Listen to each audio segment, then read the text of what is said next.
This is WZRD Chicago 88.3 FM. And we have with us at Wizard via Zoom, Rav Michael Ben Yosef. How are you today, I'm Rabbi very good. Michael? I'm very good. Good morning. How you doing? And let's see. So,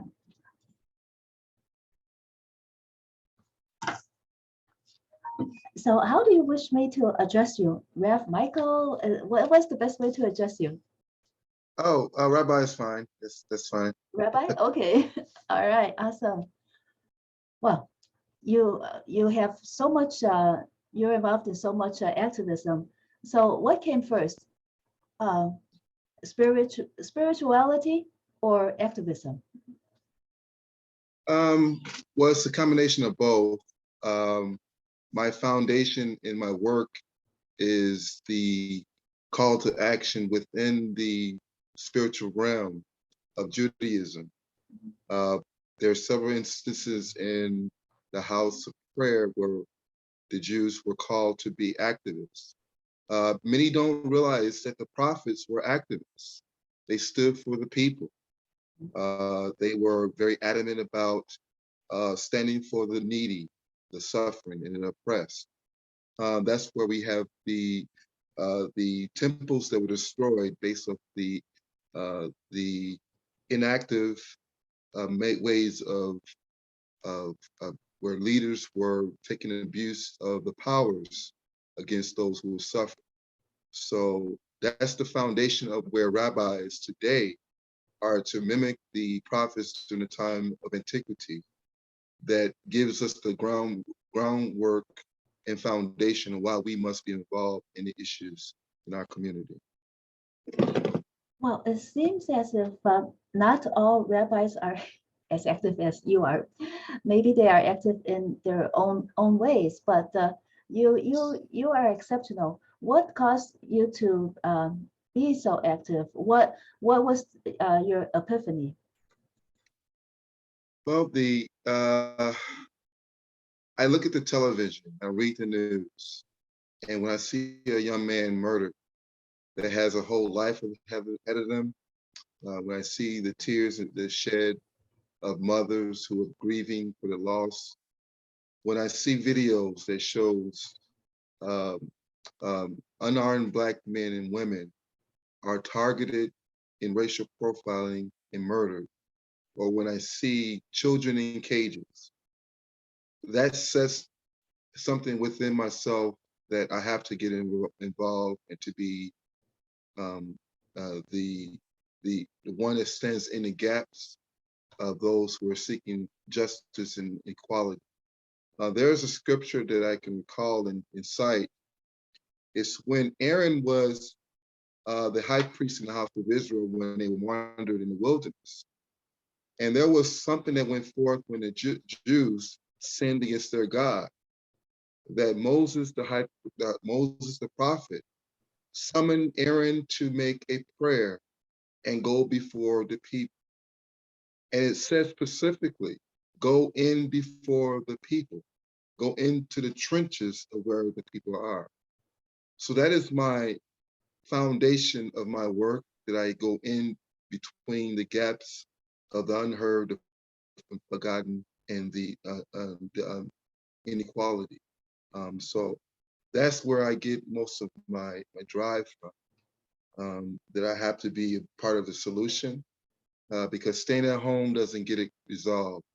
Watching them on the sidelines doesn't get resolved.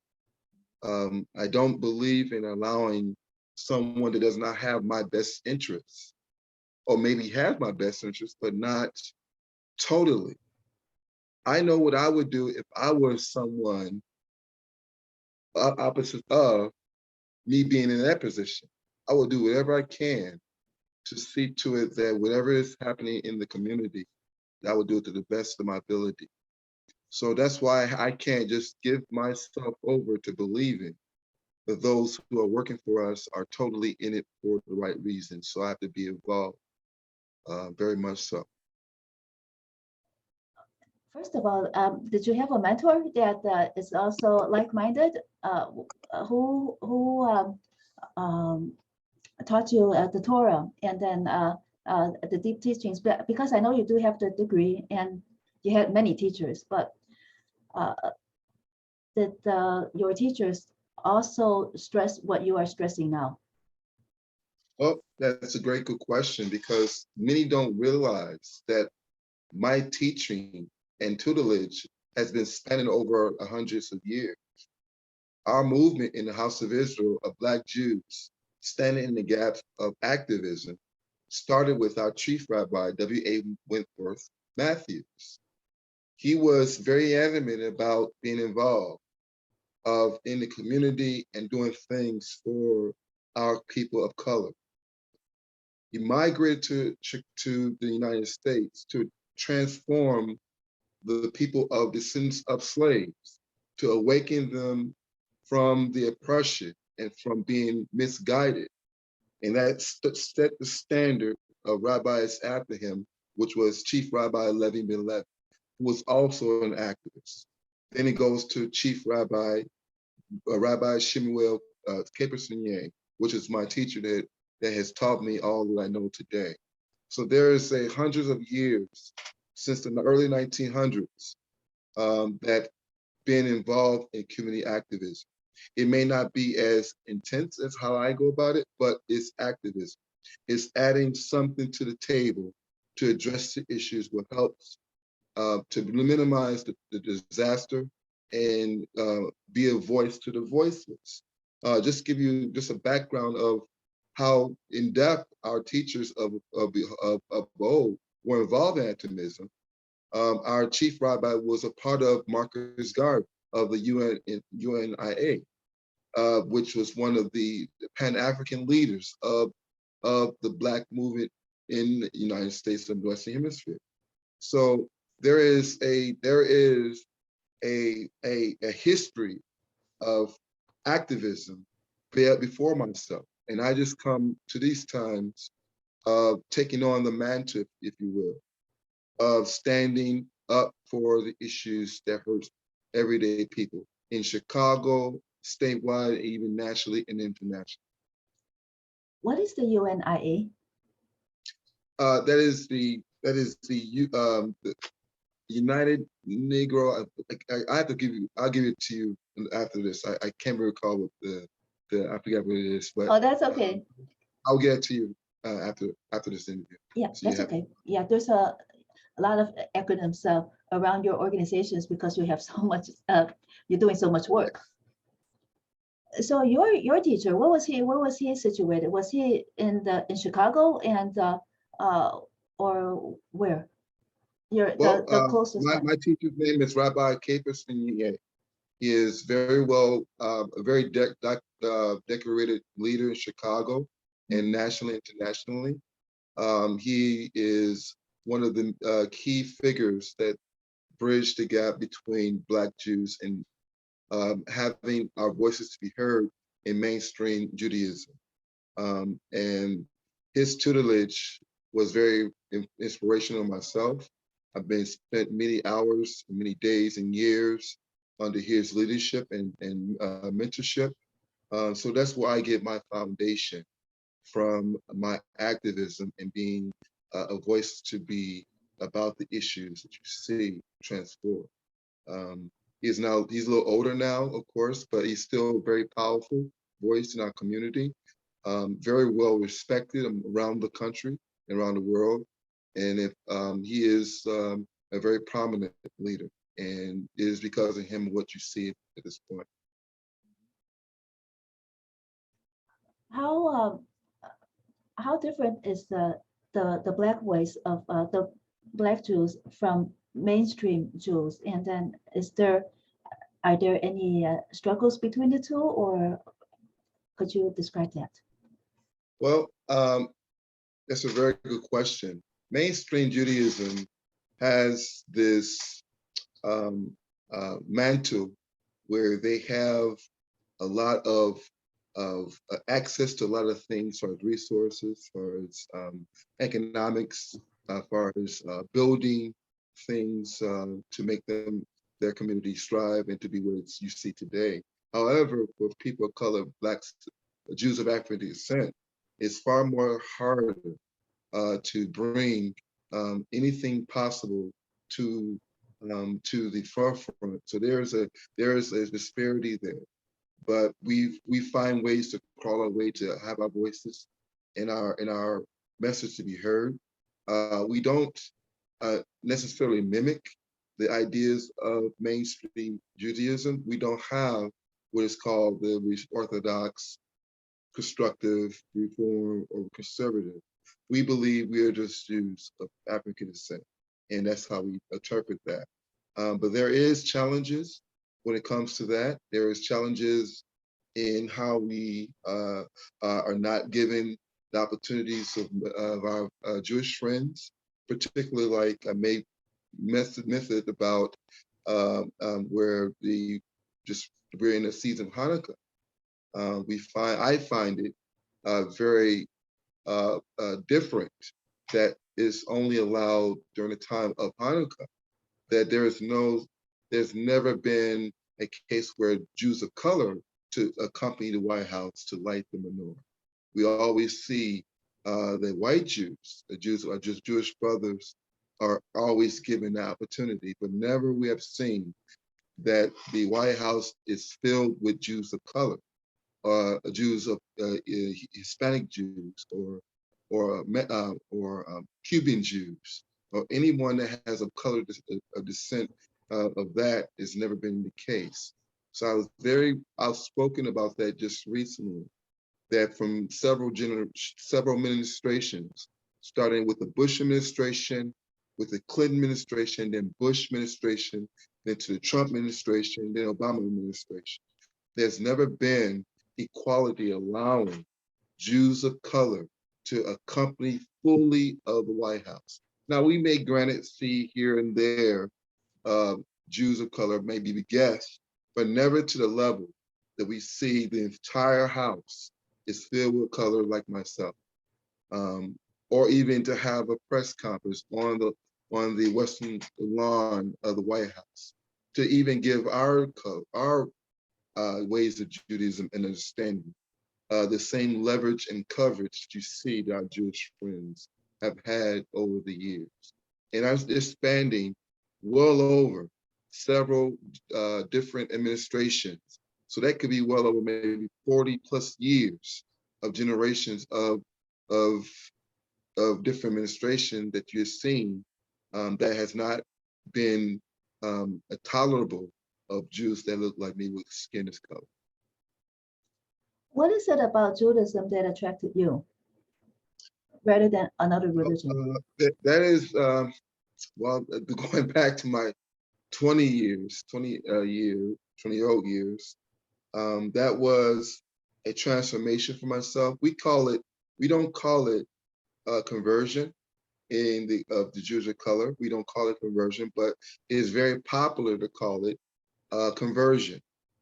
We don't believe that it is a conversion, because if history is being examined totally, the original Jews were color. The original Jews were color. So how is that I can convert of something that I'm already in? So we call it teshuvah, a return back to our ways and understanding of the house of Israel. So that is where I was in my early days of years, that I began to experiment with other ways of expressing my Pan-African understanding, to attach myself to the ways of Marcus Garvey, to Malcolm X, to Paul Robeson, W.E.B. Du Bois, Malcolm X, Martin Luther King, all those great leaders that has gone on before me, that I need to have myself to be immersed in the struggle when it comes to our existence. And becoming a part of the Black Jew movement, that would set myself in the foundation in moving forward. You just mentioned that the original Jews were of color. Did you say that? Yes, absolutely. So in which part of the world, in Africa, or or was because you know that National Geographic established that uh, uh, African genome is all around the world. So where was the Jews of color? Well, the Jews of color were from Africa, Mhm. from Africa and the land of it, the land of Africa. The book of what you call the Bible is of where it was originating from Africa, Oh. which we call the Torah. Mhm. So it's not a secret to hear this one say that the Ethiopian Jews are the oldest Jews on the planet. There's not a secret to say that those are Nigerian Jews or Ghana Jews or Jews of Zimbabwe or uh, or in any other far places where uh, there is a color or there is um, a place of African descent. See, we look at Africa as only Africa is shaped where it is on my shirt. That's not Africa. Africa is the world. So people of color migrated and transmigrated all over the place after they're part of what we call the diaspora, where people of color spread around the world and built themselves in wherever they were involved in. So that's where that original of it has come from during the time of these ancient Jews who are of color. And it is very clear in scripture what color they were. For example, like Solomon, he says, I'm black in my common. Or when Moses did it was like a miracle that the scripture says he put his hand into his bosom, into his chest, and it came out dark skin. But then when you turn back, he put his hand in his bosom as a black hand, took it out. There was a color where his skin was turned a different complex. He put it back in, it turned to original skin color. That's all written and documented in what you call the Bible. It just, you have to go about researching and examining, and the terms clearly says that the people of color of the Bible were of African descent. So do Jews of color and how extensive is it when Jews of color and other Jews worship together? Well, we have one. We believe in one God. Mhm. We believe in one God. We believe in one identity. But however, there comes a time where trivial gets involved, as I spoke earlier about constructive, reconstructionist, conservative, orthodoxy, reform. That becomes where it divides us, so to speak. And that's not even mentioned in the Bible or the Torah, of those trivial type of ways that you see out now today. So we welcome unity. We welcome all creeds and all nationalities, all ethnicities. When they come to the house of Israel, where we are, all is welcome, where it's supposed to be according to Torah. So we believe in and welcome unity. It doesn't matter your age, your background, what ethnicity you're from, who will talk to you. If you have a heart and heart and soul to serve in this capacity, then they are welcome in our house and to serve in unity. Tikkun Chai International organization. I know that Tikkun means repair. What does Chai mean? Very good, very good. A lot of people don't think, why did I name or call Tikkun Chai International? First of all, Tikkun means prepare, and Chai means life. So the work that we do is that we're repairing the lives. That's what we're saying. We say Tikkun Chai. We're repairing the lives that are suffering through oppression, through not having a voice, by not having a someone to champion for their families, or even being the wall to separate from the profane to the holy. When you see injustice comes into our community, who is able to stand to ensure that that wall or that line is protected of those who has no voice? So Tikkun Chai International is that wall to protect those who don't have a voice. And it's just not locally, it's a statewide, nationwide, and internationally. That's what we call it, Tikkun Chai International. So we do work with Jews in Kenya, where there's areas where people who don't have food or don't have direction on how to build for themselves. So that's where our international work comes into play. I am, because of the pandemic has slowed a lot of things down, because we were supposed to go there to do some international work there, to go about setting up schoolings and different type of outreach work there, to build like farmings there. So we were supposed to be there to do a lot of different things, great work there. But according to, because of the pandemic, has slowed a lot of the things down when we wanted to go out doing things. So I mean, we're more like in contact, like through email, via email, things that's for more so at this point. But we were doing like live streaming at some point, but then again, because of the pandemic, has put so much strain on the communication between ourselves and the work we want to do in Kenya. So once everything settles down, we will be able to do some more things. There's just been a need of supplies like masks, PPE things, hand sanitizer, a lot of things that we're being requested of by being here. But unfortunately, we're just not able to get things out. And if the fundraising is a big, humongous task, we reached out to several organizations to try to assist, waiting for a response from the different groups to help us to accomplish that big endeavor to get things out.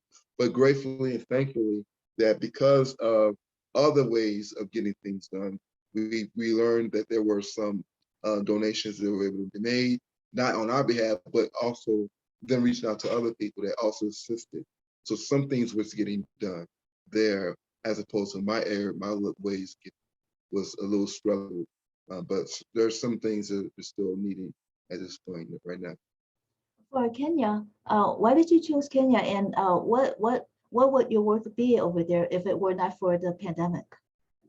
Well, actually, they reached out to me. It's like that goes to show how far my work goes. Mm-hmm. My work goes all over the world, and I get needs from Nigeria, from Ghana. That's just not only Kenya. It's just like it takes off from yourself. And I don't know how these internet has been tremendously a great tool for my work to get out there. But again, the need is so great that people recognize and see leadership really truly on the grounds, making it happen, being relentless, and people gravitate to that because they themselves are in a situation that things are not going to their better interests. So that becomes even more attractive, seeing things happening here. And the reach out to me is that can be possibly done there. But that's the challenge of it, by being the distance, by doing the, going through different channels through government to get things out. That's where the challenge becomes a little more difficult, as opposed to me going out the street and organizing something. It's right there in their disposal. So that's the challenges. Mm-hmm. When you spoke about PPE and Kenya, did you mean that you need PPE in order to work in Kenya, or is Kenya asking for help in obtaining PPE? Well, they're asking for supplies to protect themselves Mm-hmm. from the pandemic Mm-hmm. because of the lack of resources that are there. There's a need in the world. I got to tell you, I get many emails, many calls, many messages on instant message of people we truly need the supplies. And it's heartbreaking that I have to look at those messages and then I feel helpless to where the need can't be immediately.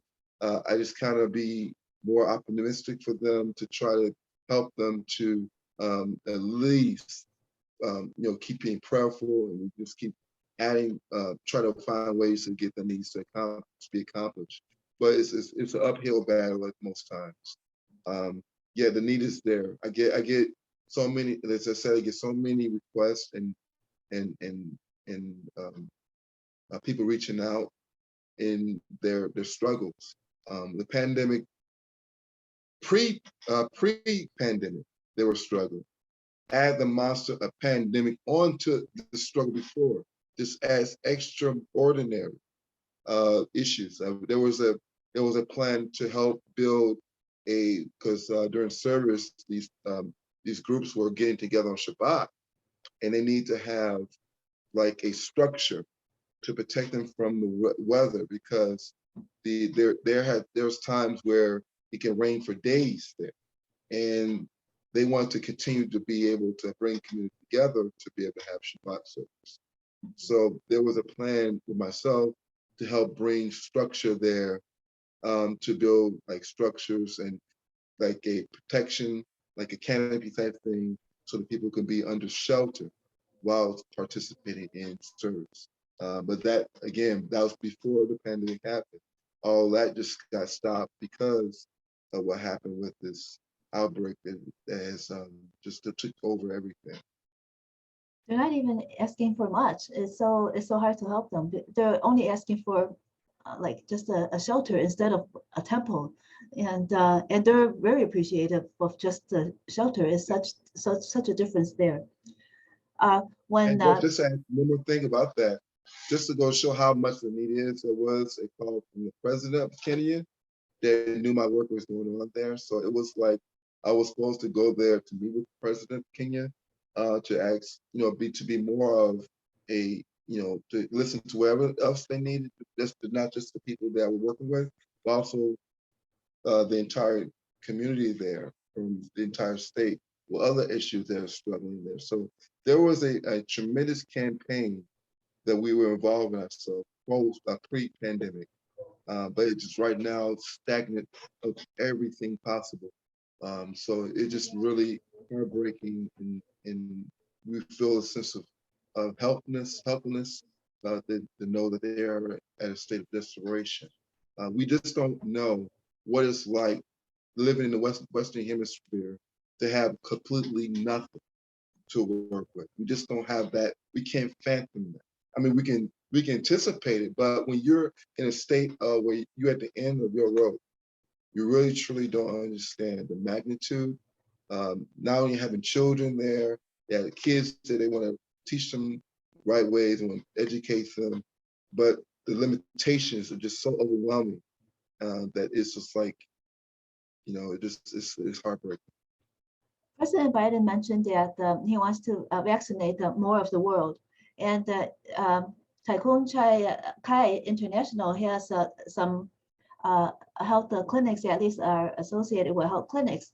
Are you able to be a part of that to help bring vaccinations to, let's say, Kenya?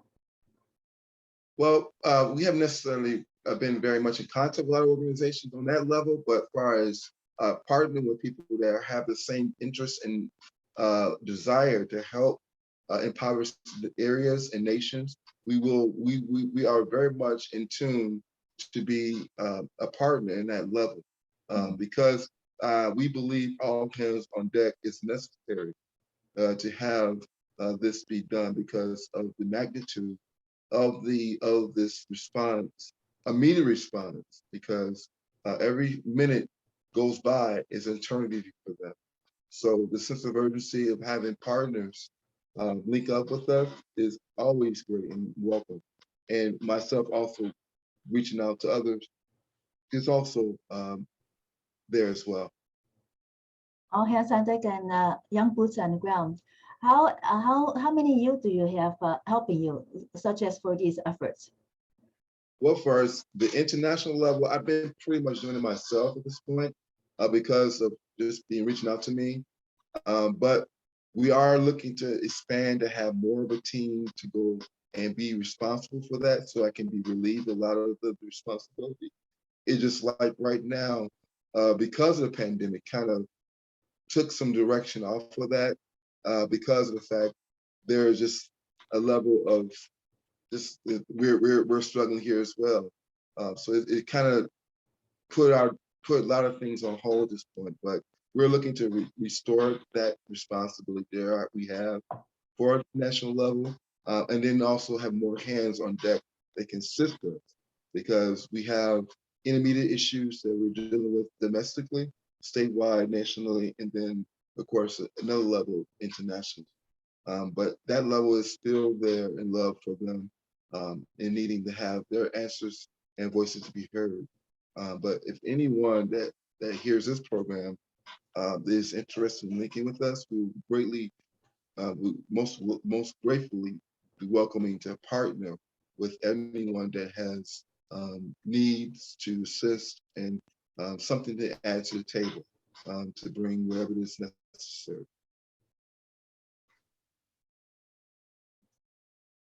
You have health clinics as well. First of all, is Tikkun Chai International a 501c3? We're working on, we have, again, pandemic, a lot of things. We have our applications already installed. We have, we're waiting for the confirmation, everything. We have our board ready. We have our bylaws, we have our articles and corporation already in place. So just the level of us having our approval of that being done. We did everything that needs to be done according to that to be 501c3, because then we can be able to do more for our community. A lot of our work that we have done has been basically me with, if I work, go work, and I punch in, and I'm ready to fund us, whatever I need to fund. So to do the work we want to do, as far as doing outreach work, doing like traveling, taking like bolts of food to certain areas, that's going to take grants. It's going to take out resources from other agencies to bring that type of operation to a fold. But right now, us being limited to certain things legally, that's going to hinder a lot of things, because you have to have all the certification, which we have that pretty much in place. But we were just waiting for, I think what happened was, because the pandemic slowed a lot of the agencies that do these type of things, it slows a lot of things down because of pandemic. Do you have any fiscal sponsor? Or again, our sponsor, myself, myself, is whether I go to work and I put forth my own money to help, like get banners, flyers, PPE, waters to people who are struggling, needs like that in domestic. So that's what we pretty much do at this point right now. But sponsors, we haven't necessarily went out to recruiter sponsors at this point. We've been more just hands doing donations. Have a GoFundMe.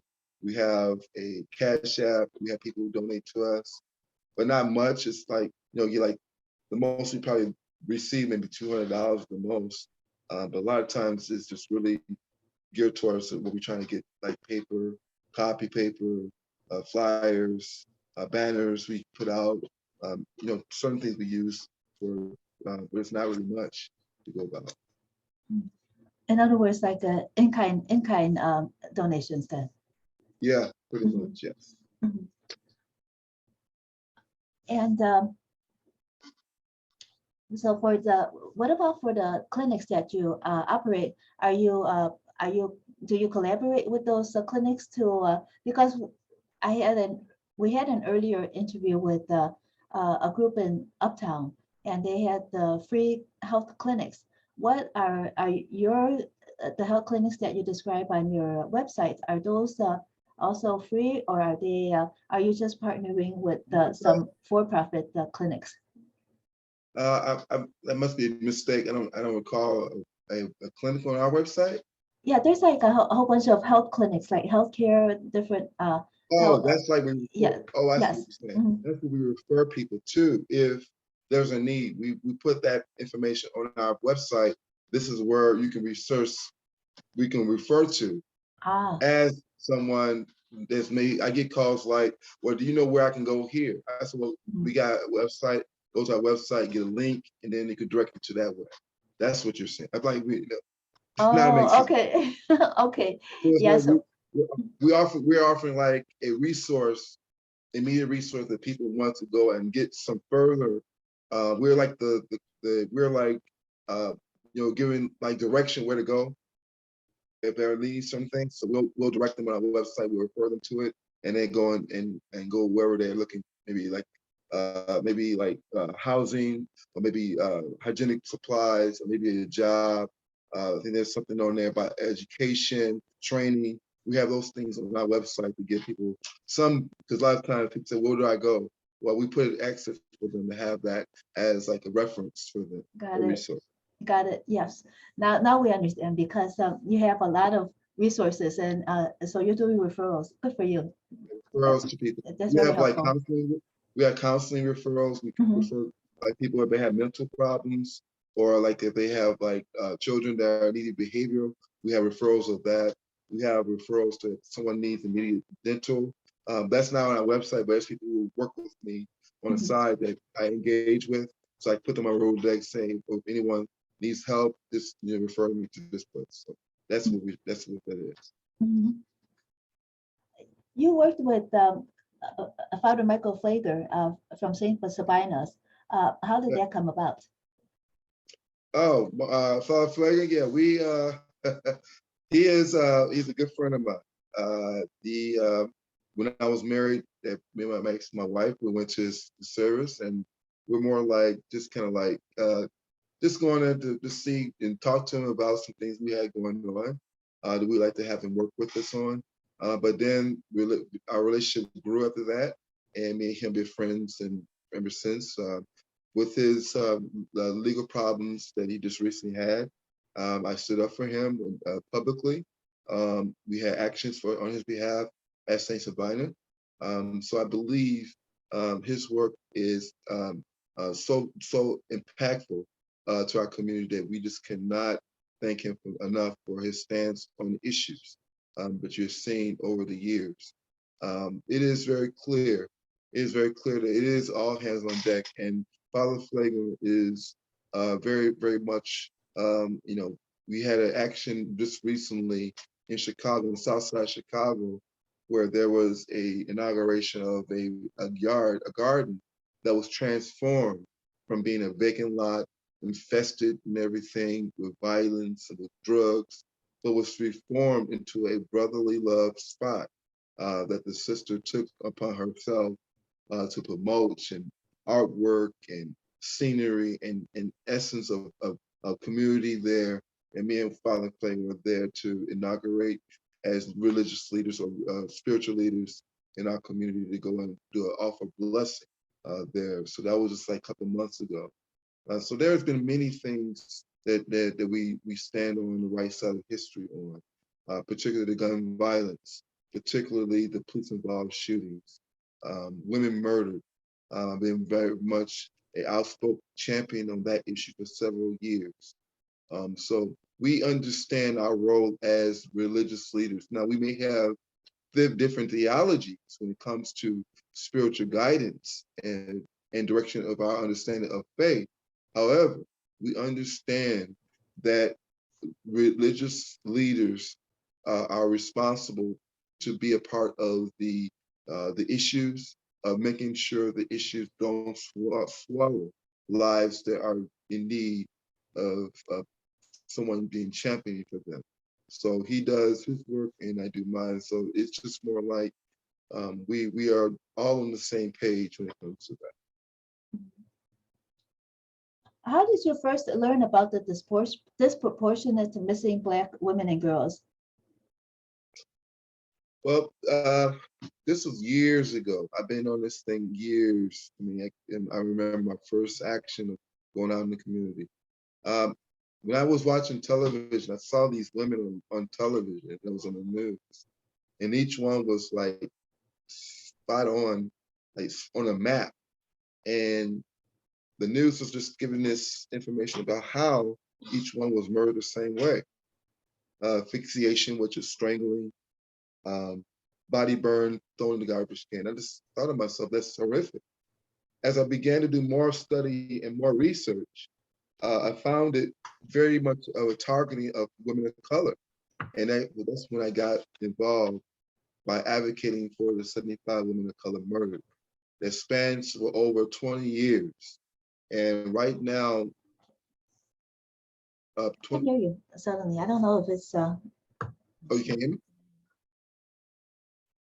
Hello, can you hear me? try again. Hello, testing 1, 2, 3, testing 1, 2, 3, testing 1, 2, 3, testing 1, 2, 3.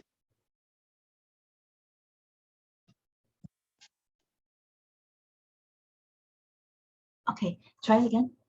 Testing 1, 2, 3. Okay, Testing yes, 1, 2. okay, it's fine. Thank you. Very good. I mean, we can start over again.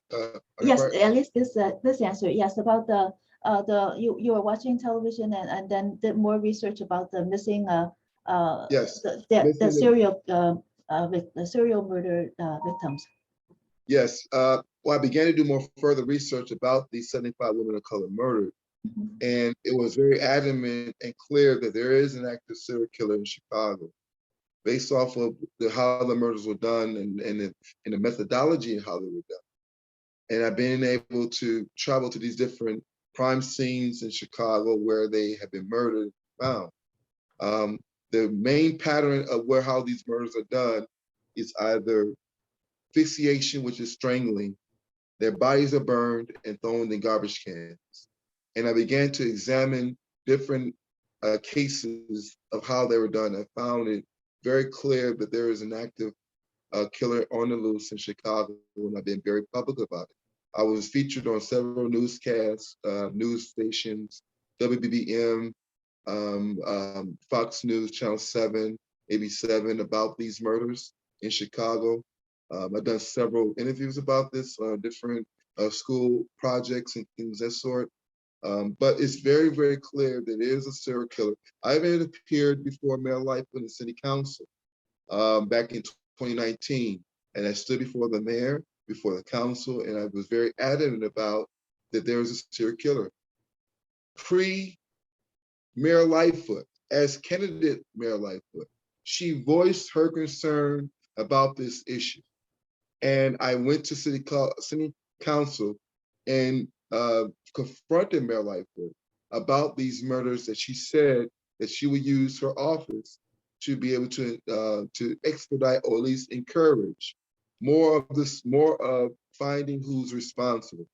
I was very adamant about one particular meeting I had joined, that there was $95 million in the budget, approved by the budget, that money is going to be used to bring a new police academy in on the west side, on the Garfield,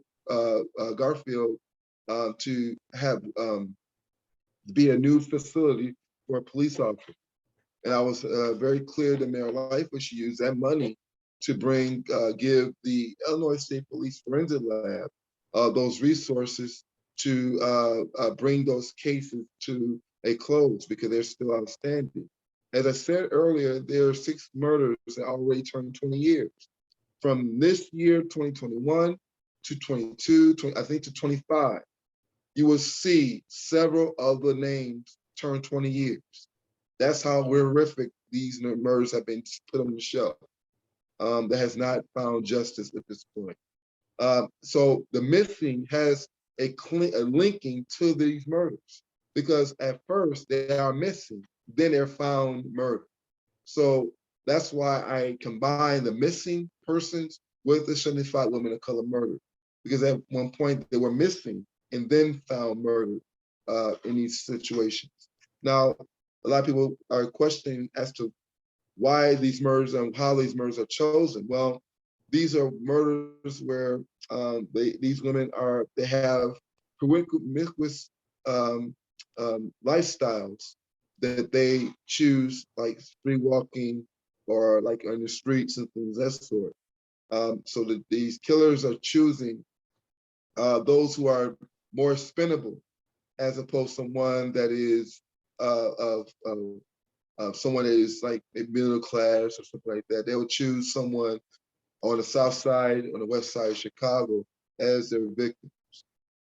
So that's where we find it very interesting when I was been very adamant and outspoken in the public about this, that there was one murder that was out against the grain that I can target and cite. That was Rachel Cartledge. She was murdered the same way, but in Riverdale. So I found that murder to be very interesting, that because of my outspokenness and being public about it, that it was done that way outside of Chicago area. So right now, we're still championing that issue. Right now, we have a petition active right now. We have a petition. Let's see, 1 second. Intern. I'm so sorry. We have a petition right now, active right now, that we are calling for the DOJ to do an investigation on these murders. And these also, we're calling upon the U.S. Attorney General, Merrick Garland, to launch an investigation within the Chicago area. We're going to have a open press conference because there's a new chief or no new director in Chicago FBI headquarters in Chicago. We're lining up and having names there to stand with us to appeal to this new director in Chicago that they need to do whatever is possible to bring about closure to these murders. The thing is, they just want us to just forget about them, and this just can't happen because these were mothers, these were sisters, these were children. They meant something to someone. So we're just not going to just allow families to have names to be just wiped off. And here's the thing, how I found it very interesting and very much telling. The young lady, her name was Gabby Petito, when she was missing, the young white lady that was missing, and thank God that the resources were provided. The FBI were well in tune to find Gabby. I mean, it went everywhere, national news. But we found it very interesting that the level of response for a white woman that was missing goes national, and all hands on deck to find this young lady was accomplished. However, when it comes to the people of color, we find it a disparity that there's no sense of urgency to find women missing and those murdered in Chicago. That's where we find it to be an imbalance in society, an imbalance in the judicial system, an imbalance of having those who are in the seat of power, such as Ken Fox, who I met many a times, that said, Rabbi, I will be championing and using my office to bring about whatever it is about closure to these murders. To this day, we have not seen and gotten that phone call or anything from her about this issue when it comes to that. So that is why we're being extremely, since Gabby Petito's case has rejuvenated my interest to drive this, that resources was put into place to find Gabby, even resources to find the killer, to find the one that was responsible for killing her. The same results. We had 75 women murdered here. One white woman is murdered and everything is stopped. The world stops and does whatever it is to be done. Kiera Coles is still missing right now. Diamond is still missing right now. King is still missing right now.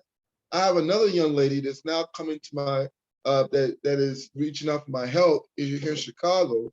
We're actually going to do a strategy meeting with her next week. Her family member is now missing for 9 months, and now her daughter is going to have her first holiday without her mother.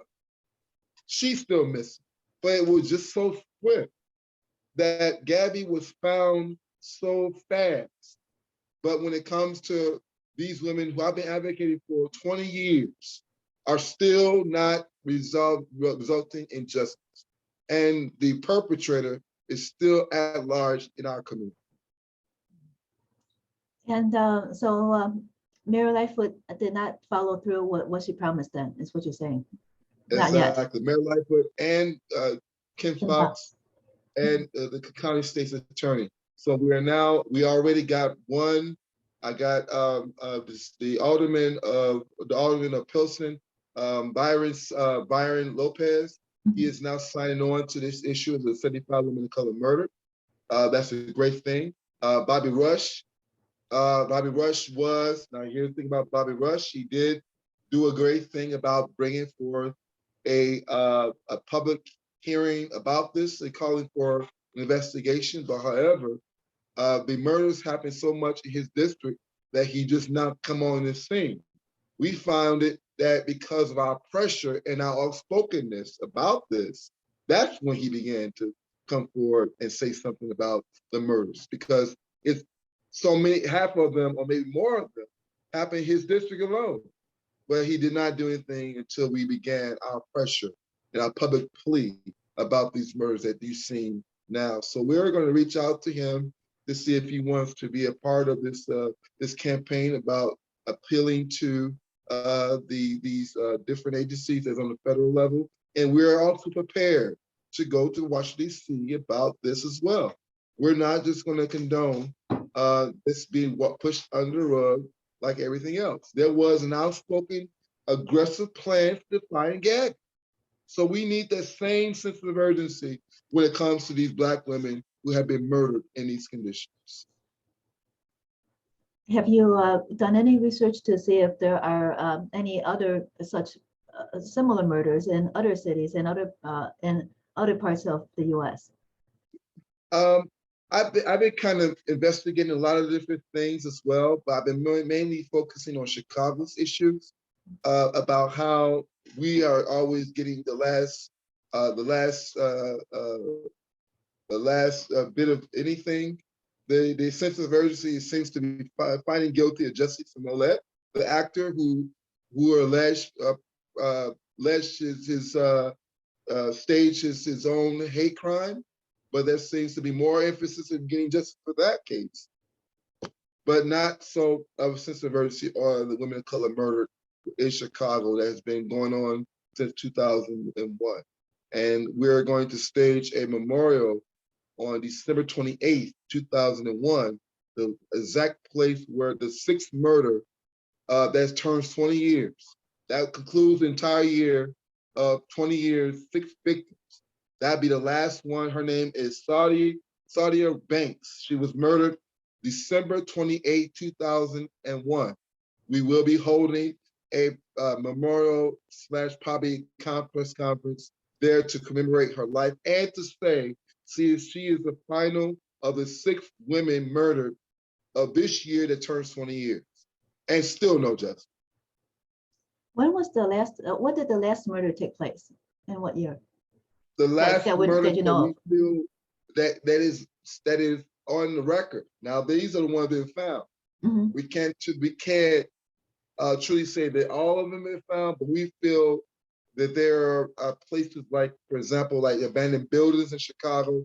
There's over 6,000 abandoned buildings in Chicago alone that have been infested and not given anybody to go in these buildings to see if any bodies are found there, because that's what a killer does. The killer murders these women and disposes of them in places that are abandoned. That's the pattern. Murder these women and put them, target these women and discard their bodies in places that you don't even find. So I can imagine the last one to date is 2018. I have to get the name of that last murder to you to know the actual name of who that murder is. I have all the lists. I don't have it in front of me. I wish I had known. I would have had all those names here, let you know each year which one will be up and coming in 20 years. But I do know there'll be a consecutive year after year from, I think, 225 or maybe 26, year 26, there'll be a consistent 20 murders happening. These names will turn 20 years. Mm-hmm. But the last murder, I believe, is in 2018. Now, one way to say, well, Rabbi, what happened to the killer? Why there's a 3-year gap? Well, it could be either he's caught, maybe he's ill, maybe he's in prison. You just never know. But there was a consistent names. I got a list of names right here, the 6 years, 6 victims. No. Charlotte, Angela Marianna was murdered January 4, 2021. Then 2 months later, Charlotte Day was murdered March 28, 2001. Then there was a gap from May to August, or June, excuse me, June. Winifred Shines was murdered June 2nd, 2001. And then days later, Brenda Cowart was murdered August 22nd,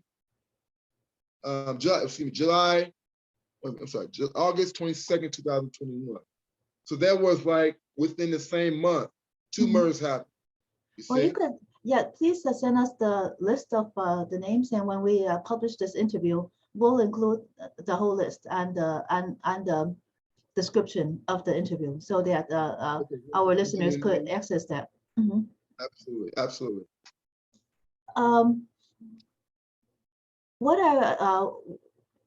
are the main presses, the main media that are run by African Americans, by Black or people of color? Well, that's a very good question. You have BET, you have BET, you have Rollin out there. But you really can't know if they're really solely Black owned. I suspect that's why I have my own network that I run. So then I can make sure that I'm out there reporting the issues for our people, that they're getting us. Now I gotta tell you this, Georgia Fort is now, she left mainstream. She was a reporter for an agency, a network, and she did like an interview with one magazine, and she gave her story as to why she left the mainstream area because of the disparity in not telling the story of how it is. She gave an interview saying that there was a police-involved shooting that the network wanted her to investigate the background of the victim and also the police that murdered that person. However, the network only put the police record, the victim's record, not the police. That alarmed her, and she began to move away from mainstream to bring her own form of bringing and reporting to our community, and I'm in that stage right now doing the same thing because a lot of things I see in the community does not get heard, particularly the 75 women of color murdered. Now I'm seeing all of a sudden a rise of this getting out there again. But because of the fact these murders have been outstanding, and I've been very much silent about or behind the scenes trying to do this work, and it is pretty much like that. A lot of things are not getting to results of out there in the community. There are several things out there that does not get the network to hear the issues they're supposed to be as it should everyone else's. So you're kind of saying that even the so-called media that are run by people of color, which might not necessarily be the case, even those networks and those media are not bringing the media attention to the issues that you are concentrating on, such as these victims of the serial killer. Yes, absolutely. It's been very hard to get that out there. Been very hard. It's been very hard to get this before a news network about these murders and sustain rotation. It's sustaining the rotation. Very difficult. So that's why I've been very much adamant about doing my own thing because of seeing this is not being on a rotation with these networks. So I've been just basically sharing, basically doing my own lives, going publicly to the areas, doing my own interviews for this issue, talking to podcast organization, to the podcast, things that sort. We're now also trying to get with an organization called Case File Chicago. I also introduced this to her team about having these different cases to give her shed light on these cases that are going 20 years. So I've been able to work around not having the media work with me on these things, but it's just not gonna. It's just the way it is. it could be a disparity there where they flash someone that looks like me on the network, but behind the scene is really controlling what comes out and what's shared amongst the community. Right. And the same goes for print media and any other online media. Just not only TV media or radio media, you're talking about all media, just to clarify. Exactly. Absolutely. Absolutely. Now we may get like a couple minutes here or there, but it's very difficult to compete, to have these stories heard. I don't understand how the justice from other cases far more interested in having a serial killer in our community that's at large, has been victimizing and terrorizing so many lives, and no one seems to give it care whatsoever about it. And that's just the way, that's just the animal it is. But it doesn't discourage me. It doesn't stop me from doing what I do, because I know what is right. I know what my mandate is. These murders need to be given the closure they deserve. That just not just that, also the gun violence. You have several names that have been murdered in gun violence, as far as Mari Jones, murdered in gun violence, still murdered at large. Makai James was murdered, a 3-year-old, murdered still at large. You have several families that deal with in gun violence that has resulted in the same level of not allowing their voices to be heard or given the coverage and the sense of urgency from these agencies to get their cases to be resolved in an expeditious manner, in the same way like Gabriel Petito was. This may not be in your realm, but evidently in the U.S., the state of the press is that there is not enough media attention to these murder victims of color. Do you know anything about other countries? Are there, for instance, what about the marginalized people in other countries? Is it the same situation? If you don't know, that's fine. Well, if it happens here, we can best happens everywhere else, because the power that be has the same formula they go about. They have the same playbook they go about. Only for the rich and none for the poor. Now, as far as where these areas are happening at, that probably we'll have to look into further than that. But if it's happening here, it's happening all over the world. That a lot of the marginalized people you just recognize are not giving the respect and the justice they deserve, and their voices are going on left to not be heard. That's where my work comes in at. That whether it's here in the States or around the country, around the world, deserves to have the same amount of respect, the sense of urgency, and the concern and care about what has happened to these different situations. So I would believe it's not uncommon in the world where just America has this problem. It's a problem everywhere. This is WZRD Chicago 88.3 FM, and we are interviewing on the WZRD via Zoom Rabbi Michael Ben Yosef of Tikkun Chai International. And right now, let's continue on this discussion about the women of color who are victims of this serial killer. Let's say this inequity. There is this inequity, of course. Is it getting worse, or have Black women and girls always been victimized at a greater proportion than other races? That's a very good question. It's always been the case, because I was looking at this morning. Like, there was a young lady that was walking to school. This is one of the Little Rock Nine. The Little Rock Nine were Black and brown Black people walking to school to have a right to education, public education, as our white friends were able to go to school.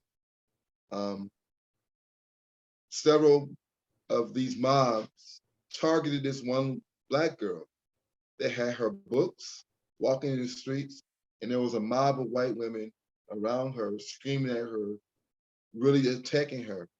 But the post that I put on my Facebook page was very telling. She was bullied every single day.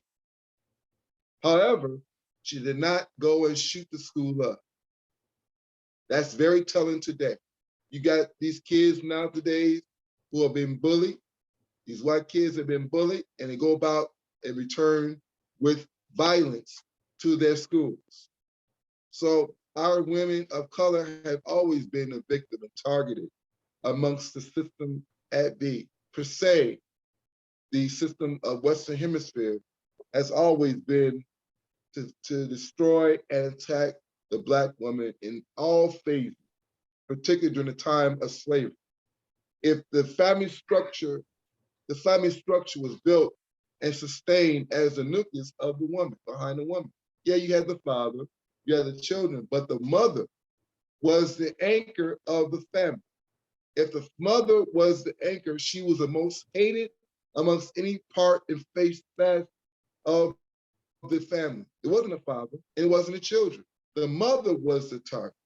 So by having the mother to be more stressed out by putting the father in jail, giving him to be more fixed on being high, set him up to be put in prison for a crime he didn't commit, having that mother be extraordinarily depressed and distressed by having being the father and the caregiver for her children, she's overwhelmed. By having her overwhelmed, she is taken out of her element of being the true caregiver. She has always been the focus and attack of the society. That is why we are seeing several names like Rekia Boyd that was murdered, and Tatiana Jefferson was murdered.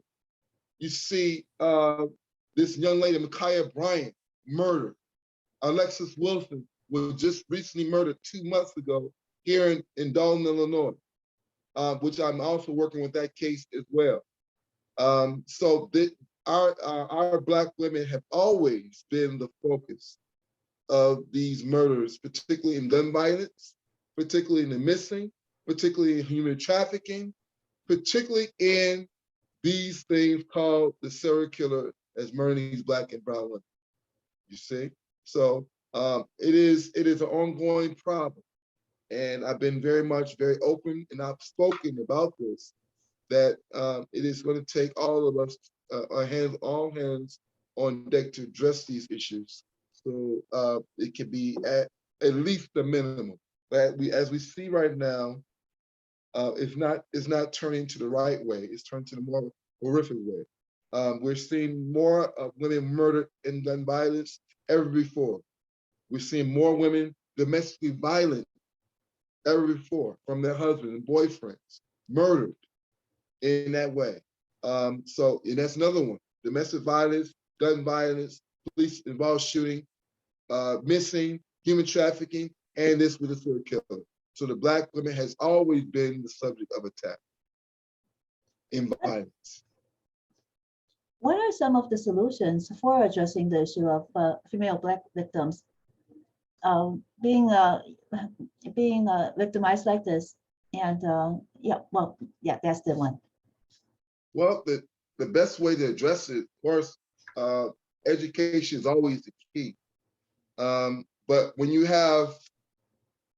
the system sets you up only to have minimum, it's very difficult to focus on the issues that hurt your community.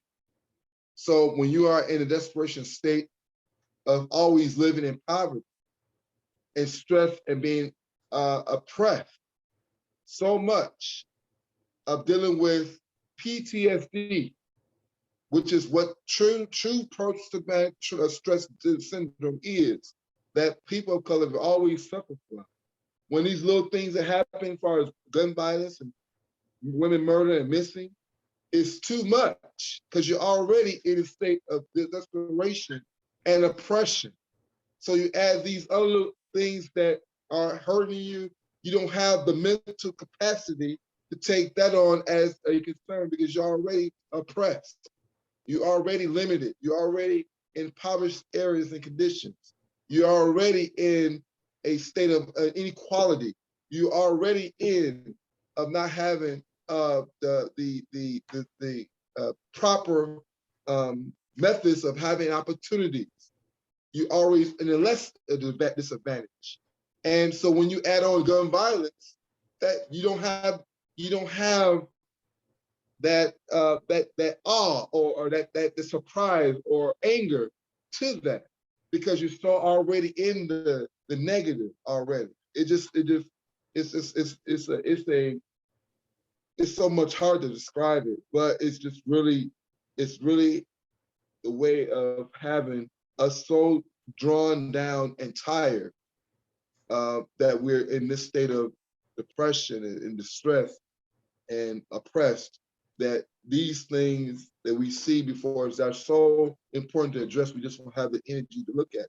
But somehow I'm able to have, being a minority, to have the capacity, to have the energy and the focus and drive to have these issues not be just put under a rug, not to just rely and just say, oh, because I'm oppressed, that I don't have anything left to give to these issues. The Almighty has allowed me to have that strength, to still have the stamina, to still have the drive and strength to at least address these issues that can be, at a normal person, won't have the energy to even focus on these things.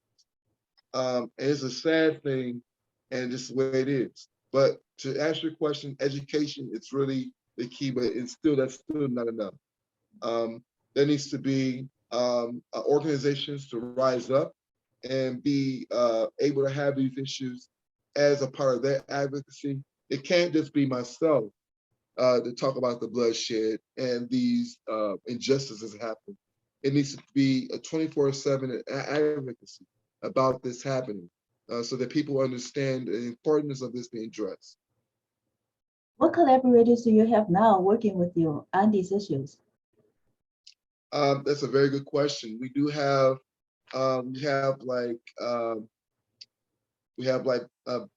somewhat groups like PSL. They work with us on certain issues. We have What does PSL stand for? Party of Socialist Liberation. We have like Pilsen Gentrification Group work with us on some things. We work with I wish I had a list. I would have had it prepared. There's several organizations. I got some new list.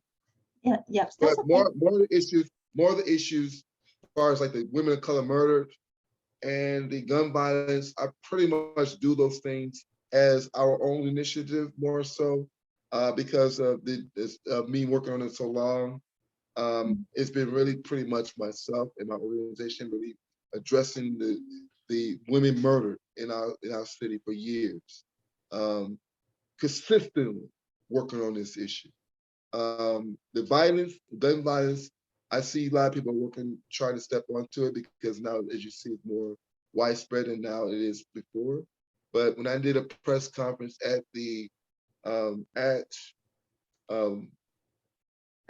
headquarters of the Chicago Police Department, I was very adamant about the mayor coming into her position to have a meeting with myself as a victim impacted by the violence, because my nephew was murdered in 2012 in the gun violence.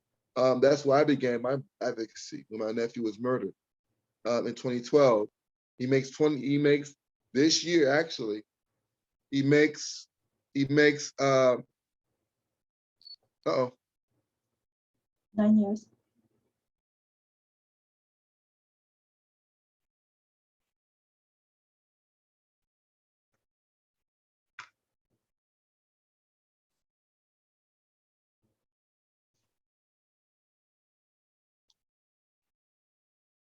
I'm sorry. Hello? Hello. Yes, we hear you. We Can you hear me? Yes, we hear you, but we can't see you. We saw you for a moment. Okay. I'm sorry. Let me see. Hold on 1 second. Sure. Gosh. There you go. Awesome. Okay. Okay. I lost my train of thought. The organizations that were working with you in resolving gun violence.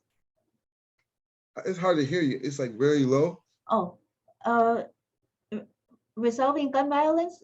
Maybe you have to readjust your, because I know that I'm not muted. I didn't touch anything. Let me check.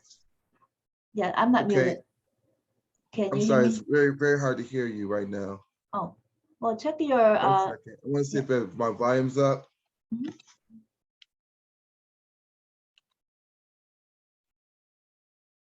Hello? Hello. Better? Gosh, it's very low. Very, very low. But I'm gonna try to listen. Okay. Sit. Okay, sure. I'll just yes, yeah, we were just discussing the gun violence and the different organizations that started working with you concerning gun violence. So yeah. There's violence interpreters. Mhm, That's one organization. But he does this. That's T.O. Hardiman. mhm, He's an advocate for the gun violence. mhm, There is Ceasefire, mhm, but these are organizations I don't work with, but more so they're like affiliates. So we can kind of like, if there's some major thing, we'll stand together on certain things. I see. But violence in Chicago, that my work, I pretty much do this on my own Mhm. to address it based off of me going out in the community and doing what I need to do. And And for I'm sorry, I work with this group called Parents and Family Seeks Justice. We've done some work together. There's Purpose Over Pain. There is also a group called Family Seeking Justice and Gun Violence as well. So we have done some things with these groups as well. To partner, we've done some work at the year of when certain murders come to like anniversary years. We'll like do maybe an action together, maybe do a march. We did last thing we did together was parents seeking family seeking justice was we marched to Mayor Lightfoot's house to bring awareness to the families that have not received any information as far as who murdered their loved one, particularly like the mother of Fernando M. de Leon, which is one of the main murders that stands out the most, particularly her cases where her loved one was murdered by his landlord. His name was Fernando M. de Leon. He was murdered by his landlord, and he was arrested. He was charged with first-degree murder, but was let go without a tracer, without a monitor. He posted bail, and now he's a fugitive on the run right now. So that's why our campaign on gun violence is to end bonds. We're going to be doing a press conference at the Cook County Jail to have the Chief Justice of the Cook County Jail to end bonds. And we're also partnering with elected officials to introduce bills to ban any form of bonds in our community when it comes to violent offenders. Because the thing is, if they are violent offenders, they go out and reoffend in our community, which happened to several families I work with. So it's important that that issue be resolved because, when you have families that have lost their loved ones, violence, and then they're murdered on someone that's on bond, you really feel very ticked off about that because they shouldn't be out anyway if they already proven themselves to be a menace to society and already participated in violence of using guns in a way of murdering individuals. Um, so that will be happening. I can give you the date of that, but real quick. That will okay. be will be January 11th, 2022.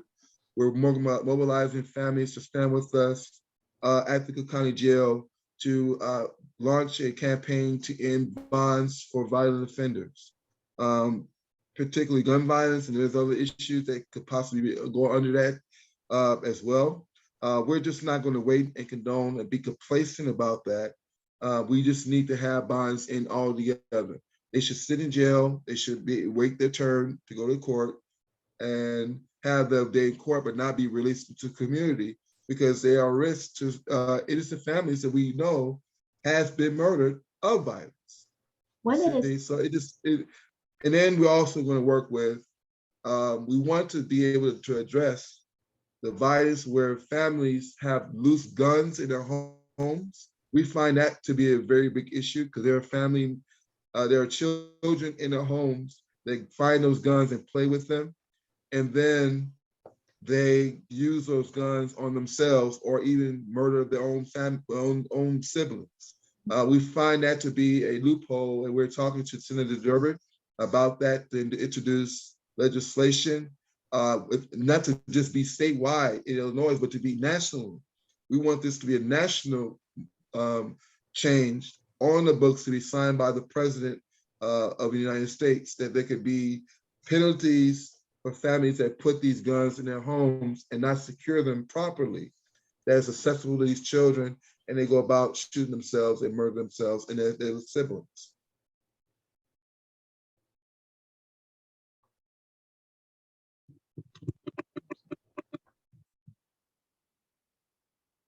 When when you were talking about, you have to do your own media in order to address these problems. So it seems as if there is no other solution that you could find except making your own media to bring these issues to light, because the other media just won't do it. Well, yeah. See, you have to understand that there's a level of in media outlets that I've been worked with. And I'm very much, as you can see my record, I'm sure you have done your research on my work. I'm very much well known in the media world, in the mainstream media. I've done media work. I work with all the major networks here in Chicago. I've done international work. I mean, state, national media as well. I've been written about in major newspapers, Washington Post, US Today, different NPR. I've been covered in several levels of media in the country. However, where our focus and fight is against the producers. The producers are the ones that bring, whether it gets into the rotation or not, whether it's considered to be newsworthy. So that's where my struggle is, to try to find where is it that these stories that I'm working on that are just as important televising about, you got media talking about dogs, or like dog and show. I see, like, you got media. I'm going to use that couple minutes for talking about, grooming dogs, or maybe having, again, I cite this Justice Smollett case. I mean, those type of cases are so minute, that's a misdemeanor. If you're gonna get charged, charge him misdemeanor, But the fact is, these cases that I deal with on a more horrific display, that real people lives are murdered, are just not given the respect and coverage on a normal rotation, and to update, to allow myself to be given updates. So what I find, because gun violence happens every day. Missing people happens every day. I get calls, I get messages, I get emails every single day about this stuff. And it's just very much hard to get producers to recognize the need for these stories to get be shared on their networks. So that doesn't discourage me. I still continue on and be as aggressive and relentless as I can to ensure that this gets out there as it's supposed to be. So evidently, the media is giving you coverage about these issues that you're describing. However, they're not actually addressing it as resolving it, because they do have the power to give updates on the cases, and if any updates come up, but they don't, and they could give more recognition and more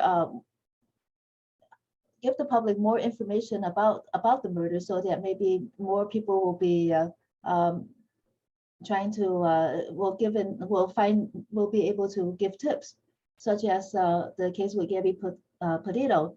So that's what you're saying. They give you the press coverage, but they don't actually help resolve the problem by helping to find the murderer and giving press coverage to the victims.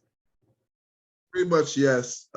It's just important that you know, I don't know all the answers. It seems to me, it just seems to me sometimes there's a struggle there at sometimes. Like I got one gentleman right now that's right now in court, in jail right now, Cook County Jail, has been falsely accused of having a gun on him. About he was brutally beaten by the police. He was punched, choked, and planted a gun on. The forensics gun does not match his fingerprints on the gun. It was planted. And now he is now in jail right now, has been serving over 250 days. See, the standard to have a speedy trial is 100 days, 120 days. He met the standard twice to have a speedy trial. And because of COVID, they have prolonged his case to prolong and violate his right to free a speedy trial if he demands it, without him being in the way of a speedy trial. So our argument is that he is not responsible for he's not responsible for the COVID pandemic. Even regardless of that, he's still supposed to have a speedy trial based off of his constitutional right under the Fifth Amendment. You see, his rights are being violated. That's not media worthy. Why not? We're talking about other things that is totally not interesting, or it shows the injustice or disparity that is happening. So that is why we have to be creative in our work when we do things. We're not just to change the subject matter. We also are doing, as far as the police involved shootings, working with the Anna Toledo family as well. We're supposed to be doing something for Dante Wright case, as you know, that is now in the next trial that's up, that's high profile case now. Dante Wright mom has reached out to me. I'm working with her here in Chicago, but she's of course in trial right now. Her son murdered by the Brooklyn Center police officer. Her name is Ken Potter. But however, we're going to be doing here in Chicago a public announcement for that, and also request that there be an investigation, or at least having the DOJ and the Attorney General to look into these cases that have been found to have bias in Chicago, particularly with the Adam Toledo case, when Kim Foxx's attorney went to court and to file charges saying that Adam had a gun in his hand. But the evidence shows that's not true. So we find that to be biased from every other case after Adam case to have bias in that attorney's office. So that's why we're filing that there needs to be a DOJ intervention or launch investigation to give a balance when it comes to pursuing justice in police-involved shootings.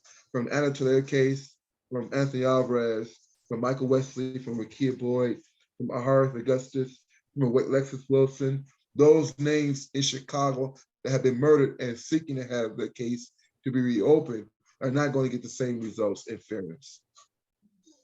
And earlier you mentioned about the violent offenders given just the release from what I-bonds. So when did that start? Has it always been the case, or has it started recently?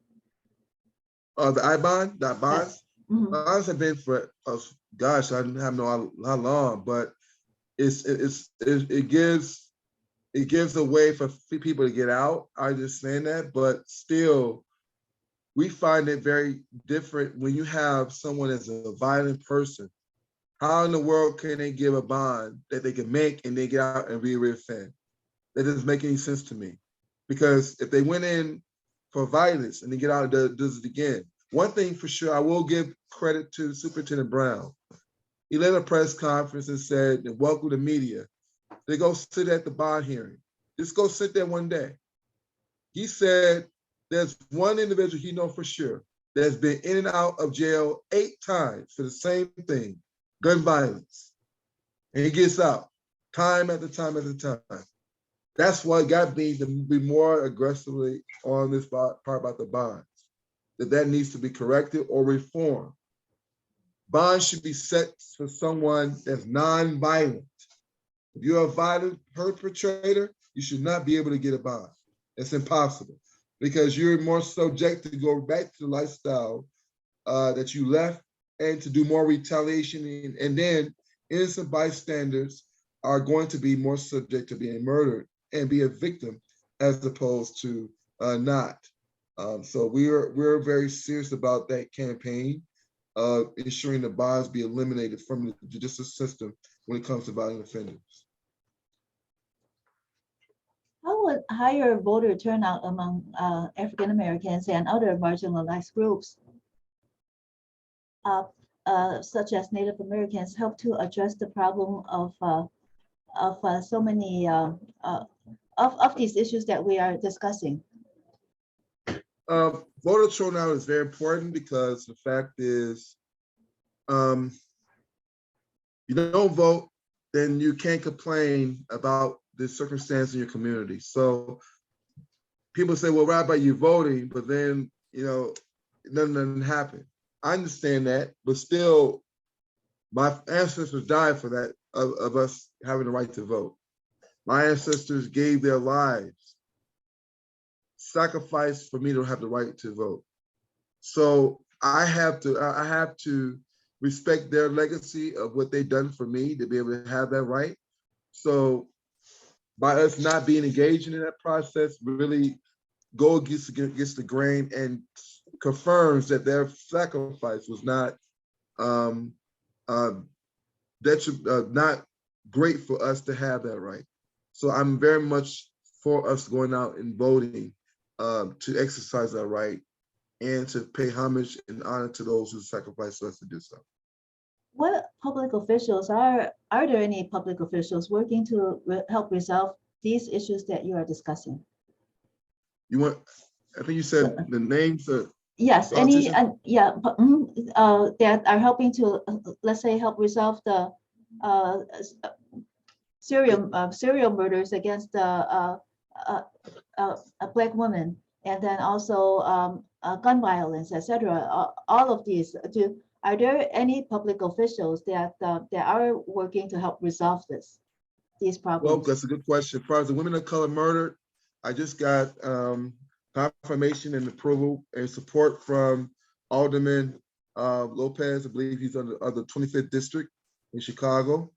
We are now seeking out Dick Durbin, the senator from Illinois as well.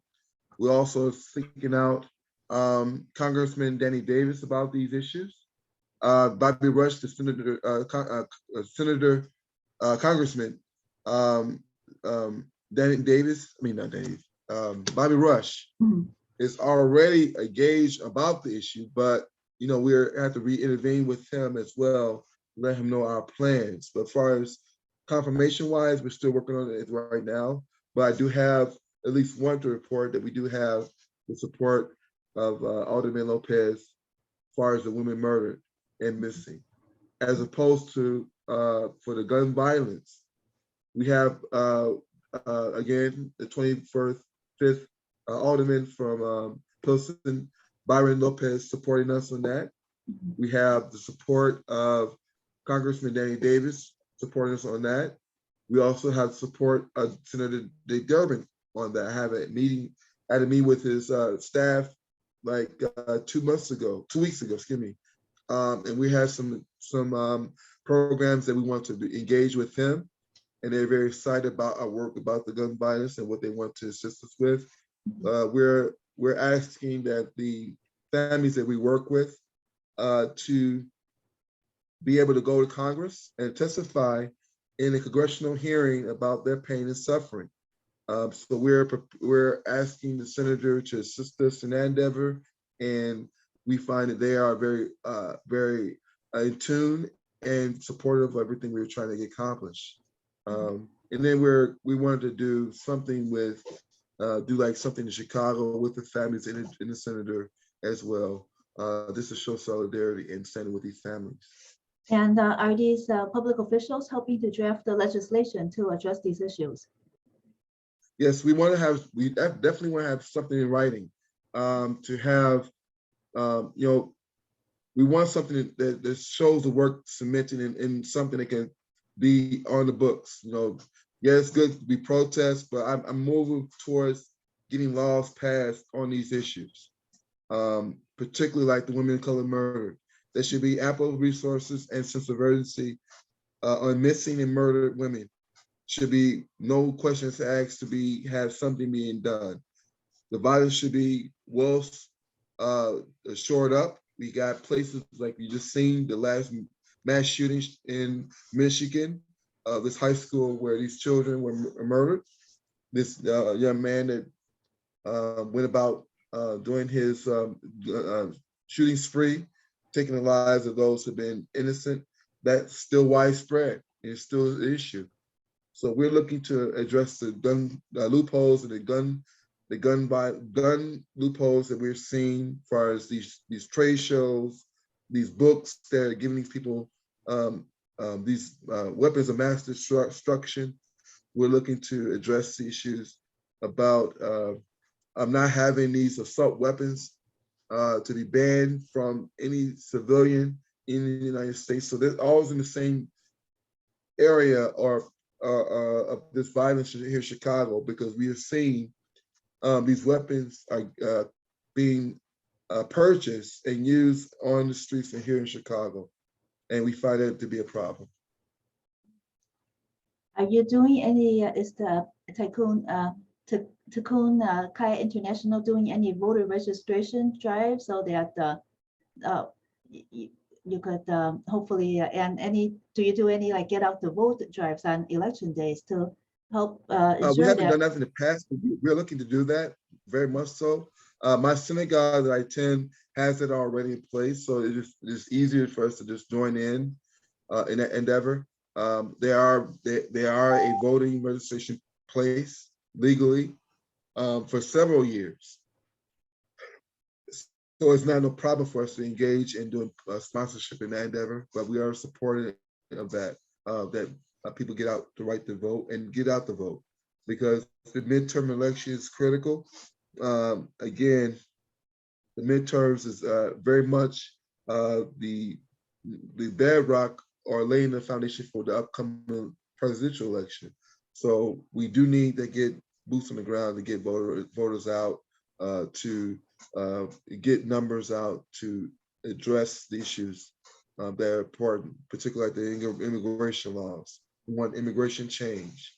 We believe that no one's illegal here in the United States. No one's illegal because this is stolen land.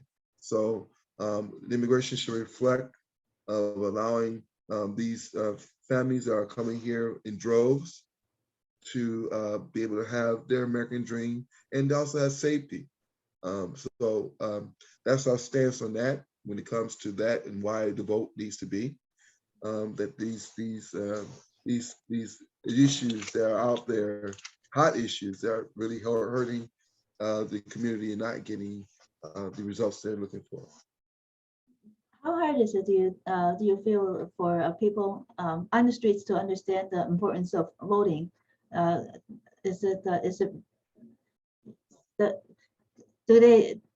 Do most people not feel that if they vote, they would make a change? I'm sorry, can you repeat the question? Sure. It's very hard. Oh, okay. My volume is so low. I don't know why my volume's so low. Yeah. Go ahead. Okay. Did you have? How hard is it for people to understand? The people in your community, are they reluctant to vote because they don't believe that voting could help? How hard is it to change? Yeah. How hard is it to change their perception? Well, that's always been the understanding in our community, the people of color community, that that their vote cast is not even viewed as important, and that it doesn't do any good. And that's just more so of how the society makes it appear to be that way. And when you have that mindset of believing it's worthless, you don't find it to be worth anything. So it's just about education. It's about getting boots on the ground. It's about showing people the numbers and having people talk to and show examples how votes can be used in certain ways to get whatever it is we're looking to get, as far as money for our community. The amount of voting, if there's a bill on the community on a voting ballot saying we need resources for school renovation or even programs such as myself to getting gun prevention programs such as myself. If they see that in writing, maybe possibly by linking them or giving them the problems they're facing in their community, to show if we don't do this, the part of voting for this is going to be the end result of the impact of us not doing something. So there's ways to do that, but that has always been the I don't want to call it an excuse, but really the feeling of that votes don't matter or votes don't get any results.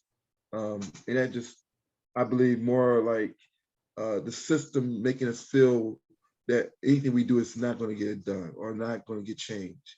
Although true enough, both parties have not been very good to people of color.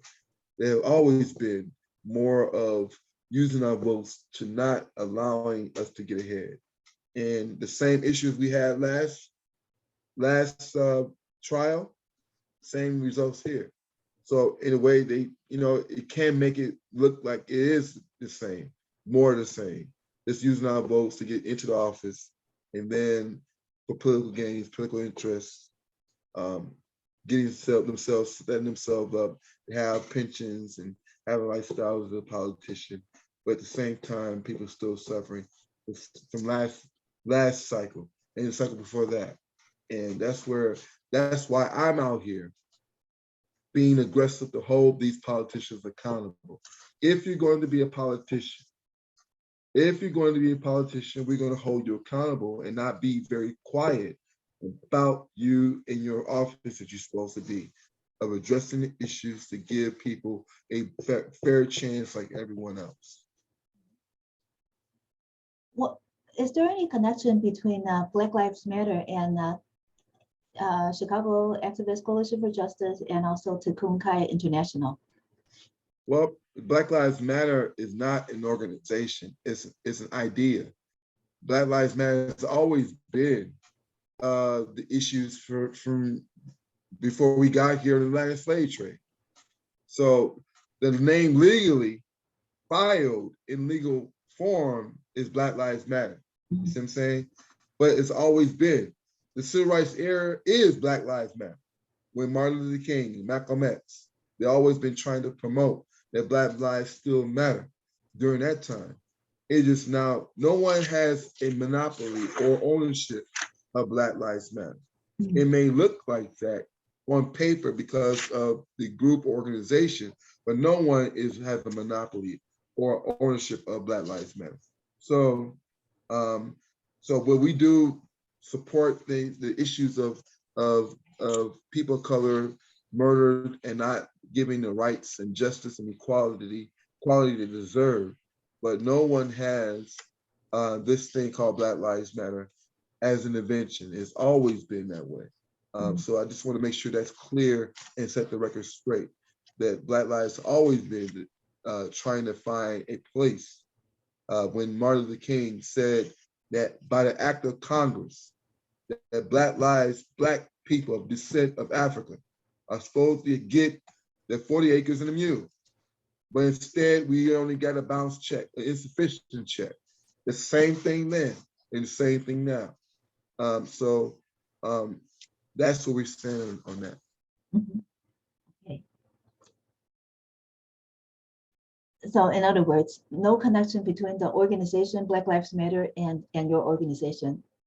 That's the bottom line. Our connection is the same. I mean, there's no difference. We're still in the struggle. We're still trying to, we're both on the same page. Yes. Of that the injustice that we are seeing, that Black and brown are murdered and not given a fair chance to go due diligence to a court of law. In other words, like for example, Alexis Wilson was murdered by Dalton police just 2 months ago. If she was guilty of being where she is supposed to be in a way of being respectful to the authority, allow her to go to court to prove her innocence. Let her be the one to go to court of law. However, the system does not give Black and brown the opportunity to go to court and do due process. They are murdered on the spot. So the police takes it upon themselves to be the judge, jury, and the executioner. Black and brown are not given the equality of due process like Kyle Rittenhouse was. He was arrested, he was arraigned, he went to court, he stood before a judge, he would get the evidence of his case, although I didn't agree with the outcome, but still it shows due process. You see what I'm saying? Yes. That's where Black Lives Matter and all the organizations, Tikkun Chai International, Chicago Activist Coalition for Justice, all these organizations are saying, where's our due process at? If we are wrong, let's go to court to prove we're wrong or right. It's not the police responsibility. It's abuse of power for a police officer to say they're the judge, the jury, and the executioner. We should be able to have our due process like everyone else. And that's where we align in solidarity in that phase. Got it. If what would you have done better if you could in regard to Tikkun Chai International, if you had to do it all over? I do it all over. How would you do anything differently? Everything we've done pretty much is well thought out, so it wouldn't be anything I would do over. Only thing is probably I would do over is probably have more of have resources available right away. That'd be the main thing. That's what I find to be more struggling at this point. But the need to get busy was imminent. We couldn't wait. We can't wait on resources. We got to be out in the street and being a voice for people who are in need of having a champion for their cause. So resources, if that could be any change of direction, that would be more so. But who has finances right there ready to work? You know, that's just not reality. Unless you're rich and well connected. A lot of people have that option. We don't have that option. That's again the inequality, the disparity that the same where a big main organization that is a non-for-profit has that backing up with them. Organizations such as mine are small grassroots. We don't have that access. We don't have those resources to be able to have the same level of impact as those big, huge ones you see down in the community. But I'm very proud of what we have done. As I said, we have been written about many other times, like the major names that are out there that you have seen. So I'm very proud of what we have accomplished, and the respect level and the respect level is so there that we are so appreciated in what we have done over the years that is very reputable and respectful, and people are really happy with what we have accomplished in a short period of us being operating with those challenges. Yeah. How many years have you been operating Tikkun Chai International? I'm sorry, say it again. How many years have Tikkun Chai International been in place? When did you start? Well, the history of Tikkun Chai International started in 2019, 2018. When the time of George Floyd was murdered, I felt the need to begin to start thinking about passing on to having youth to be activists under tutelage of my direction. That's what Chicago Activist Coalition for Justice was for. It was formed last year. So it's only been a year. So it is the auxiliary organization under Tikkun Chai International. That's why you see it has on our banner, sponsored by Tikkun Chai International, is because that was the umbrella organization I originally started. But this organization was given for the youth to be leading in ways and how to be activists, because I was concerned about what I was seeing about the rioting. I was concerned about the looting and things of that sort. So I wanted to develop an auxiliary for the youth so that the youth can be able to be given the ways, the methodology of being activists in a way that their voices can be heard. Nonviolent, I must say. That is the core issue of what Tikkun Chai International founded under my work, working with people who I grew up with as an activist or as clergy in House of Israel. So that methodology, that philosophy carried over into Tikkun Chai International, carried over into Chicago Activist Coalition for Justice. An organization built to give youth the idea and the tutelage to be taught and explain, this is how we go about being activists. Nonviolent. There is no violence, that we don't stand out with doing aggression towards anything or any agency in the community, because we feel by being in a state of peace that allows us to have our voices to be heard. So you will never see us inciting our people. Now, I can't speak for others. I can only speak for what we do best, and it's effective. We believe and emphasize that by being peaceful allows us the doors to be open for us. And we have seen that to be true. I have elected officials that are willing to talk to us because we have a pattern of nonviolence. We have organizations that want to work with us that also aligns with us in nonviolence. So that's been the bedrock philosophy that we believe in, that stems from the civil rights era, to allowing our voices to be heard in a more expeditious and more productive manner. And it's been very, very well respected amongst the people. Let's do a WZRD community assessment with you. WZRD Chicago, being a nonprofit radio station, must be responsible to the community we serve. WZRD is mandated to file quarterly issues with the FCC on non-entertainment community-focused programming. We like to assess the community for these quarterly issue topics with 3 questions. First, what is most important to you? Oh, you asked me a question, sorry. Yes. We What was the were question doing, again? yes, we were doing a community assessment. We do community assessments with all our interviewees and to determine our quarterly issues with the FCC. Okay. Yeah, so the first question is, what is most important to you?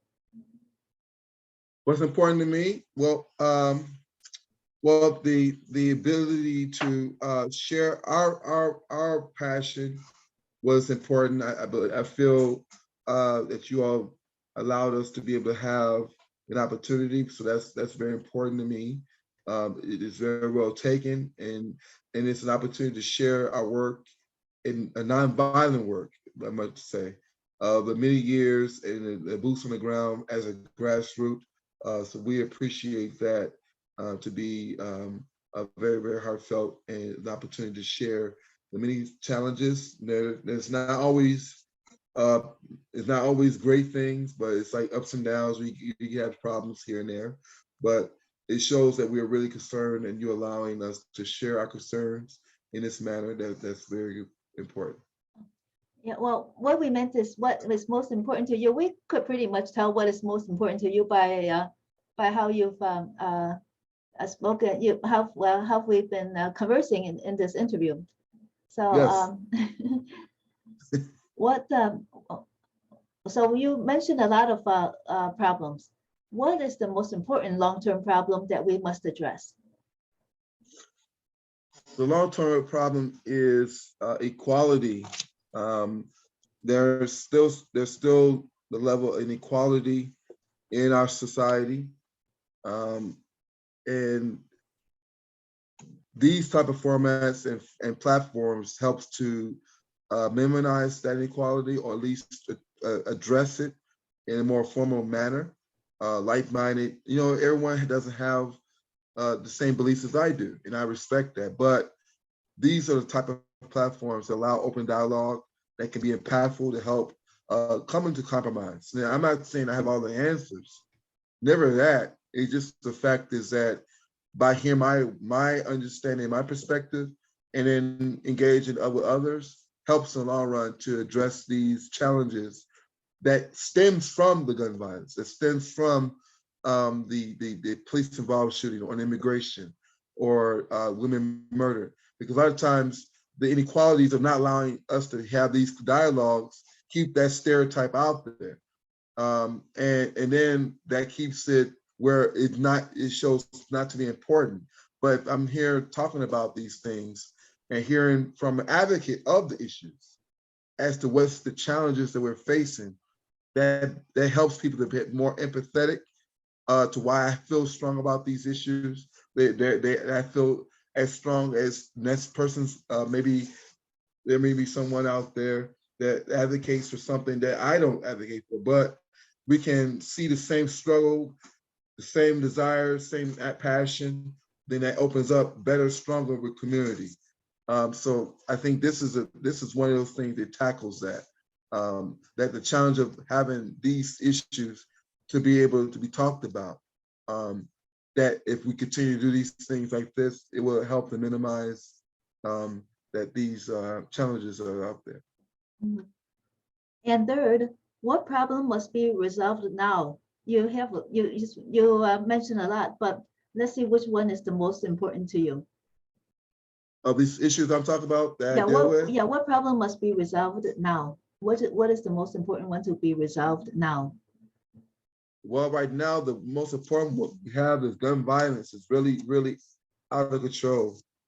Um, really, really out of control.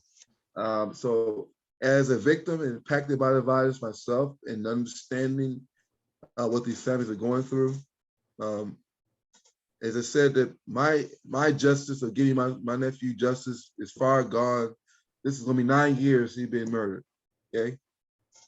So I take that pain and suffering in my pursuit of justice and move it towards the families who are just not coming into this. To give all my energy, my heart, soul, and desire to help them where they're struggling at. And I got now, I mentioned also the wrongful conviction is also our work as well. We find that a lot of our people of color now being incarcerated for years and years and years of crimes that did not commit. As I said, I cited one of the families I'm working with. A young man is in prison right now. They did not commit to this having a gun charge on him. It was planted on him, and he could prove that he was not. The forensics did not support his hands on the gun, and he's wrongfully convicted, incarcerated. So that's where we find that is very much a disparity that needs to be addressed with that. But gun violence is far more great issue right now. I mean, it's happening every day, all day. Does not stop to address and hurt families in the community. It does not discriminate. It impacts everywhere. And now, as we're seeing, since the virus is now more widespread now the Gold Coast is being attacked about the violence. And now all of a sudden we're seeing more of aggression to having people speak about it. But when I spoke about it years ago, no one said anything about it. There was no city council meeting that you've seen this past summer. City council has said nothing about when Mara Jones was murdered, said nothing about when Ma'Khia James was murdered, and said nothing about all these names before years upon years. All of a sudden, since the violence attack now in the Gold Coast, that we're seeing now of a change. we're seeing now of a change. But when it happened on the west side and the south side of Chicago, there was nothing said at all. Nothing said. And I said that to I'm working with also the security. She's a top aide in the public schools. Met with her. I can't remember her name. But her and I are supposed to be talking together about trying to find ways to bring the violence down, or at least addressing it, have an open conversation. But I said to her adamantly, you all were not concerned about the violence up until the Gold Coast was now hit. When the south side and the west side was being hit, no one said a word. And that's just the facts. This is WZRD Chicago 88.3 FM. So, Rabbi, could you give your information to our listeners if they want to learn more about your work and Tikkun Chai International? Absolutely. You can go to our website. It's www.tikkun.org, or you can go to our Facebook page at CACFJ, or to our Instagram page, CACFJ, and our Twitter page, CACFJ7. Any of those names, you can find us. Yeah, that's pretty much it. Yeah, show the, well, we do have YouTube viewers. You could show your t-shirt again, and then so they'll have a little better idea about where to go on Facebook. Your t-shirt, your t-shirt. Oh, my t-shirt? Oh, yeah. Yes. Awesome. Okay. There you go. All right. CACFJ. There you go. Okay. Awesome. Yes. All right. Thank you so much, Rabbi, for Michael Ben Yosef, for joining us on WZRD today and discussing all your work. Thank you so much. Bye-bye.